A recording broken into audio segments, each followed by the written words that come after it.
Thank you, gentlemen. Thank you, Dr. Bielinski, and thank you all for your testimony. Dr. Bielinski, I think I'll start with you on this last point that you just made about what is the optimum schedule you're talking about within the framework of what exists today. But is there an optimal schedule to minimizing fatigue? Well, Senator Cantwell, yes. I mean, it's daytime work and nighttime sleep. And unfortunately, there is no good solution for night shift work. A lot of things have been tried: stimulants, bright light, melatonin, various behavioral. I'm referring to the fact of these 2-2-1 schedules of a mix of day and night shift. Do organizations that have, strict night shift workforce have a better way of dealing with this issue as opposed to this mix of day and night shift? The rapid turn on the 2-2-1 is particularly troublesome, but there are problems with full-time night shifts, rotating night shifts, forwardly rotating, backwardly rotating. None of these are good. Early starts pay a huge penalty on sleep time and performance degradation. They're almost as bad as working permanent nights. So there is no good solution. There are a lot of partial fixes that make things a little better, but no one-size-fits-all schedule that will work under all circumstances. I hope is that? Well, yes, thank you. I wanted to clarify that, and then your testimony obviously talks about what you think some of the remedies are within that framework. I want to go back to Mr. Scofield and your testimony.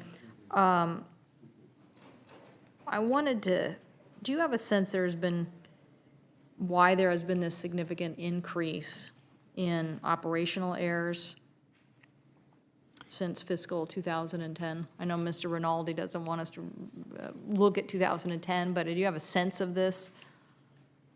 Thank you, Madam Chairman. Yes, certainly the numbers reported by FAA do show an increase in a reported increase in operational errors from 2009 to 2010. The 53% increase, in fact, 1,234 errors in 2009 to 1,887 in 2010. The question is why? As our written statement attempts to show, we don't know. Neither does FAA at this point either. It could be better reporting practices, and we think that probably accounts for some of it. It could be an increase in the number of operational errors itself, and then through better reporting practices, that increase is also captured. The reporting practices that I'm referring to are what both Mr. Rinaldi and Administrator Babbitt spoke of earlier in their oral statements. And that is the Air Traffic Safety Action Program has encouraged an atmosphere of self-reporting, minus possible repercussions, professional repercussions for controllers submitting reports. However, Mr. Babbitt has stated that reports of operational errors submitted through WhatsApp are not included in those counts. So those, that cannot explain the increase. The Traffic Analysis and Review Program that you, Madam Chairman, referred to earlier in your statement may explain part of it. And in fact, as we sliced and diced some of the numbers, we found an 86% increase in reported operational errors at TRACON facilities where TARP is now in place from 2009 to 2010.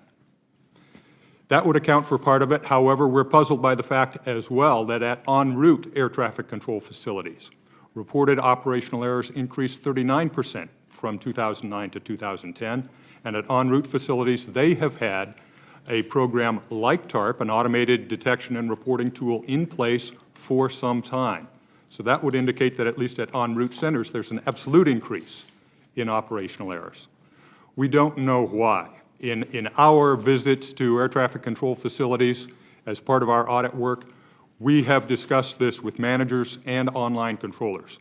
And they've told us, some of them believe that it's due to the increased number of controllers in training, and that stands perhaps to logic.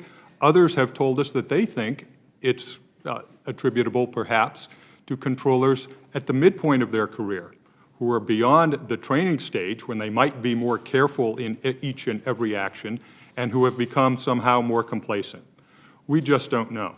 But Madam Chairman, you have kindly ask our office, and we have requests in hand as well from the House, to review both the Air Traffic Safety Action Program as well as FAA's loss index, which will attempt to capture all such losses of separation, categorize them, and we hope attempt to gather some data on those so that it can be properly analyzed and corrective measures prescribed. And Mr. Scoville, just following up on that last point before I turn it over to my colleagues, do you have any information and data as it relates to that separation, loss of separation issue as it relates to this fatigue issue? Any information about that today? I'm sorry, Madam Chairman, are you referring specifically to the loss index or? Loss of separation of flights and this Right. issue of fatigue. Have you found any issues of how those are connected at this point in time? In 2009, at the request of Senator Durbin, we examined potential fatigue factors at the three main air traffic control facilities in Chicago. And we identified at that point scheduled overtime, minimal time for rest between shifts with a counter-rotational shift pattern with progressively earlier times, as well as high demands for on-the-job training on the part of veteran controllers at those facilities. They reported a degradation in their performance and increased fatigue as a result of that. We did not link those specifically to operational errors. So we don't have a link between these two issues at this point? We don't through As the it work of relates my to office. operational errors and air separation, okay. Yes. Thank you, Senator Lutmer. Mr. Babbitt, I'd like to go back to the questioning that I was asking Mr. Scoville about operational errors and just trying to understand whether you have any purview on this as it relates to this year. Are we seeing the same trajectory? Do we have any information? Is this year better than last? No, let's start with, I'm as concerned with an increase of operational errors as anyone. That's not a good thing. But the other side of it, I am pleased. We tried to change the culture. We want people to report everything. We now have some of the culture changes. We've asked our supervisors to be more proactive. And while ATSAP reports in and of themselves are excluded from the reporting, often operational errors are dually reported. I'm your supervisor, you make an error, I see it, you file ATSAP, I still file it as an operational error. So there's no prohibition on both of us noting that operational error. But you're not saying that's double accounting there? No, but Accounting. the comment was made that the ATSAP reports aren't counted, and I'm suggesting to you, no, they are in another fashion. Someone else is going to file the report with it. The other thing that I think we should pay attention to is, yes, there has been a dramatic increase, but the A errors, just use the A's, the most serious errors went from 37 in 09 to 43. That was of 133 million operations, and we saw an increase. I don't like an increase of 7, and I want to know why those happened. But that's a very small percentage of error increase. The lion's share of the increase of errors comes down in the less significant, the C's and the D's. These are operational errors. This means that someone who we wanted to have 5-mile in-trail spacing had 4.9 for a minute. That's all. We put that margin there for a good reason. We don't want people getting inside of 5 miles. But there was nothing at risk here. They simply violated the parameters we put around, and I want to know why. So we take this increased data and work it in and revise our training.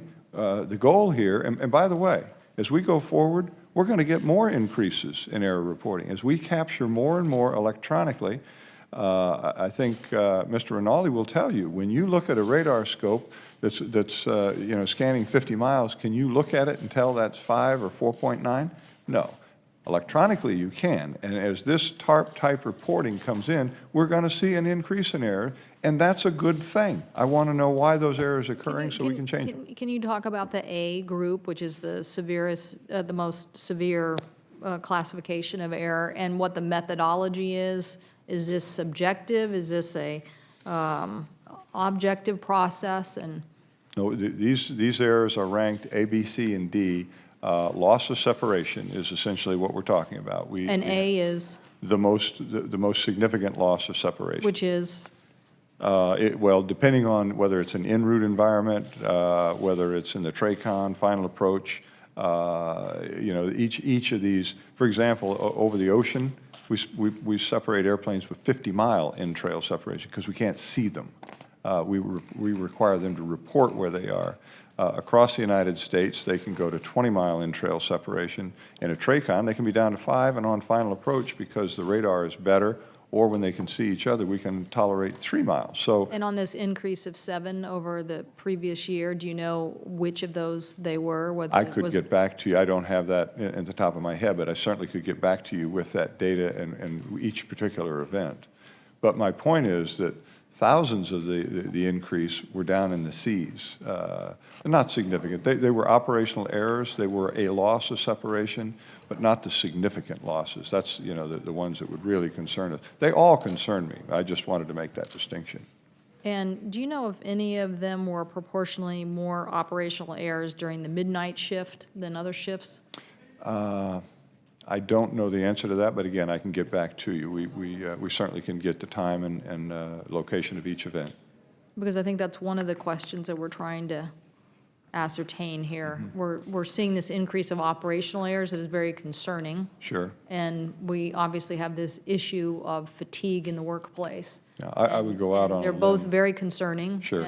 But being related to each other would make us even more concerned. Yeah, I And would, so- probably, common sense would direct me to suggest that probably not, because the traffic drops off significantly in the evenings. These operational errors tend to happen in high-volume situations. So is the air traffic controller schedule and fatigue considered a casual factors for operational error, or is that, do you know, Mr. Scoville? Is there, I'm sorry, you're asking, the Madam FAA Chairman? lists casual, do they list casual factors for each operational error? When FAA launches its investigatory process, subsequent to each operational error, there's a series of questions that are asked. We believe that those questions need to be better refined, and the data needs to be much more precise. For instance, I referred earlier to our review of potential fatigue factors in the Chicago area, air traffic control facilities. And in reviewing operational error reports at that location, we were looking specifically for the degree to which fatigue was accounted for in the investigation.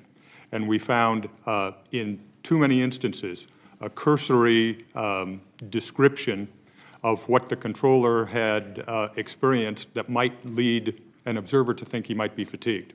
For instance, the report form will ask, what shift? That's entirely relevant. The controller, in some instances, reported simply rotation. Didn't indicate which shift, didn't indicate which day in the 2-2-1 rotation.